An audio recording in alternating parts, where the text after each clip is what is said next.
পিছিয়ে পড়া মানুষকে এগিয়ে নিয়ে আসছে। আমরা 365 দিন মানুষের সুখ দুঃখে সামিল হচ্ছি। আপনি যখন এয়ারপোর্টে যান, যখন টিকিটটা আপনার চেক করা হয়, আপনি যে ভোটার আইডি কার্ড দেখান, সেটা মমতা ব্যানার্জির জন্য। আপনি যে হোটেলে যান, যখন আপনার আইডেন্টিটি চায়, যে ভোটার আইডি কার্ডটা দেখান, সেটা মমতা ব্যানার্জির জন্য। এটা আবেগে মানুষ আসে, এটা আবেগের। এখানে কোনো ক্ষমতা প্রদর্শন, বেশি লোক দেখানো নয়, কাউকে বলা হয় না। তারই প্রতিবাদে মানুষ পায় আজকে হাজার হাজার কিলোমিটার দূর থেকে আসছেন আজকে শহীদদের তর্পণ করতে আর শপথ নিতে যে বাংলায় কোনো সাম্প্রদায়িক শক্তির জায়গা হবে না। কী ভেবে বলেছেন, কোনটা ভেবে বলেছেন, কী অভিজ্ঞতার ভিত্তিতে বলেছেন, এগুলো নিয়ে ভাবা যাবে। আগামী দিন তো আগামী দিনই পথ দেখাবে। আজকের আগে 21শে জুলাই হোক, সর্বকালীন রেকর্ড হোক, তারপরে আবার পরেরটা পরে নিয়ে ভাবা। মমতা বন্দ্যোপাধ্যায় তো এসছেনই নতুন ইতিহাস সৃষ্টি করার জন্য। তো সবসময় তিনি গতানুগতিকতায় বিশ্বাস করেন, তিনি রেকর্ড ভাঙার জন্য জন্মগ্রহণ করেছেন। যদি থাকতো তাহলে তো লড়াইটা কোথায় আছে? এটা কে? মিডিয়া ছাড়া, আপনারা ছাড়া আছেটা কে? আপনারাই তো কাউকে বাঁচিয়ে রেখেছেন পর্দায়। মানুষের মাঝে কোথায়? আমরা তো কোথাও দেখতে পাচ্ছি না। মানব সেবায় কোথায়? তাই না, তোমরা এটা একটা নতুন করে স্টোরি করছো 26-এর ভোট। যে রেগুলার পড়াশুনো করে তাকে কি পরীক্ষার আগে পড়তে হয় না? 365 দিন আমাদের নেত্রী মমতা বন্দ্যোপাধ্যায় মানব সেবায় কাজ করে যাচ্ছি। 94টা সামাজিক প্রকল্প দিয়ে পিছিয়ে পড়া মানুষকে এগিয়ে নিয়ে আসছে। আমরা 365 দিন মানুষের সুখ দুঃখে সামিল হচ্ছি।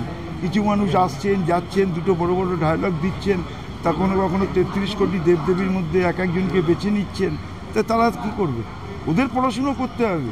ওরা পড়াশুনো করলেও ফেল করবে, আর আমরা সারা বছর পড়াশুনো করি, আমরাই ফার্স্ট হব। আমাদের এখানে এখন পর্যন্ত 5,500-এর মতো হয়েছে, আরও আসবে। আমরা দল আমাদের নির্দেশ দিয়েছে, আমরা সবাই মিলে, মাননীয় মন্ত্রীরা আছেন, দলের কর্মীরা আছেন, নেতারা আছেন, সবাই মিলে আমাদের যথাসাধ্য চেষ্টা করছি তারা যাতে ভালোভাবে থাকতে পারে। একটু ডাল ভাতের ব্যবস্থা করেছি, সেটুকুই তারা খাচ্ছেন এবং তারা রেস্ট নিচ্ছে। জেলা থেকে বলা হচ্ছে যে এবারে বিরাট সংখ্যক জমায়েত হবে, জেলা থেকে প্রচুর মানুষ আসছেন, আপনারা কতটা এক্সপেক্ট? এইবার আমার মনে হয় যে মমতা বন্দ্যোপাধ্যায় তো এসছেনই নতুন ইতিহাস সৃষ্টি করার জন্য। তো সবসময় তিনি গতানুগতিকতায় বিশ্বাস করেননি, তিনি রেকর্ড ভাঙার জন্য জন্মগ্রহণ করেছেন। প্রত্যেকবারই 21শে জুলাই আর একটা গাড়ির 21শে জুলাই রেকর্ড ভেঙেছে, কিন্তু আমার মনে হয় এবারের 21শে জুলাই সর্বকালীন রেকর্ড হবে।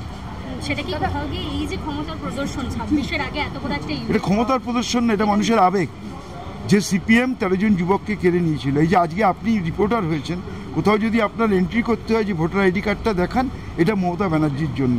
আপনি যখন এয়ারপোর্টে যান, যখন টিকিটটা আপনার চেক করা হয়, আপনি যে ভোটার আইডি কার্ড দেখান, সেটা মমতা ব্যানার্জির জন্য। আপনি যে হোটেলে যান, যখন আপনার আইডেন্টিটি চায়, যে ভোটার আইডি কার্ডটা দেখান, সেটা মমতা ব্যানার্জির জন্য। এটা আবেগে মানুষ আসে, এটা আবেগের। এখানে কোনো ক্ষমতা প্রদর্শন, বেশি লোক দেখানো নয়, কাউকে বলা হয় না। সবাই নিজে নিজে আসেন, কারণ সবাই আসেন শ্রদ্ধা জানাতে। যে অমানবিক অত্যাচার 34 বছর সিপিএম করেছে, আর গত 12 বছর, 10 বছর, 12 বছর ধরে যে মানসিক অত্যাচার এবং বাংলার মানুষের প্রতি যে অত্যাচার, বাংলার মানুষকে যে পেটে মারা, ভাতে মারার যে একটা চক্রান্ত এতদিন ধরে বিজেপি করেছে, এখন তো বাংলা ভাষাকে শেষ করার একটা চক্রান্ত করছে। তারই প্রতিবাদে মানুষ পায় আজকে হাজার হাজার কিলোমিটার দূর থেকে আসছেন আজকে শহীদদের তর্পণ করতে আর শপথ নিতে যে বাংলায় কোনো সাম্প্রদায়িক শক্তির জায়গা হবে না।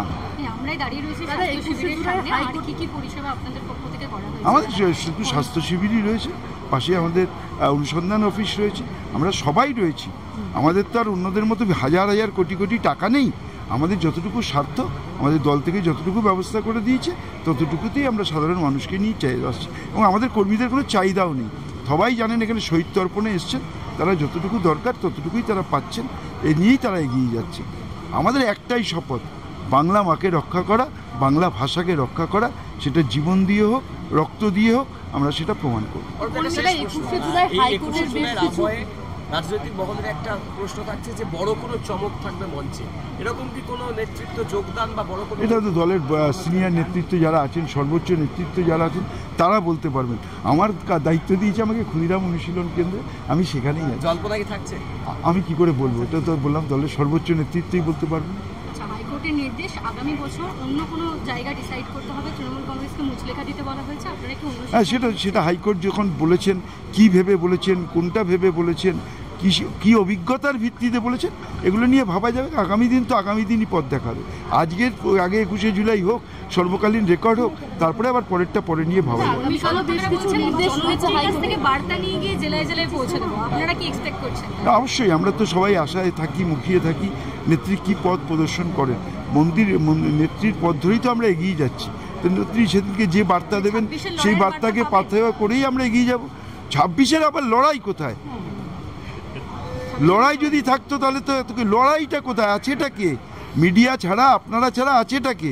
আপনারাই তো কাউকে বাঁচিয়ে রেখেছেন পর্দায়। মানুষের মাঝে কোথায়? আমরা তো কোথাও দেখতে পাচ্ছি না। মানব সেবায় কোথায়? মানুষের বিপদে কোথায়? কোনো সময় তাদের পাওয়া যায় না। হ্যাঁ, আপনাদের টিভি চ্যানেল, আপনাদের পত্রপত্রিকায় তারা আছে, তারা থাকুক। আর যতদিন থাকবে ততদিন আমরা একটা একটা করে তো পিছিয়ে পড়া বাংলাকে মমতা ব্যানার্জি আজকে ভারতবর্ষের সর্বোচ্চ জায়গায় নিয়ে যাচ্ছে, নিয়ে যাবে। আমরা মানুষের কাজ করব, এটা থেকে আরো ভালো ভালো খবর দেখতে সাবস্ক্রাইব করুন বাংলা হান্টের ইউটিউব চ্যানেল। বাংলা হান্টের আরো খবর দেখতে নজর রাখুন। বাংলা খবর মানেই বাংলা হান্ট।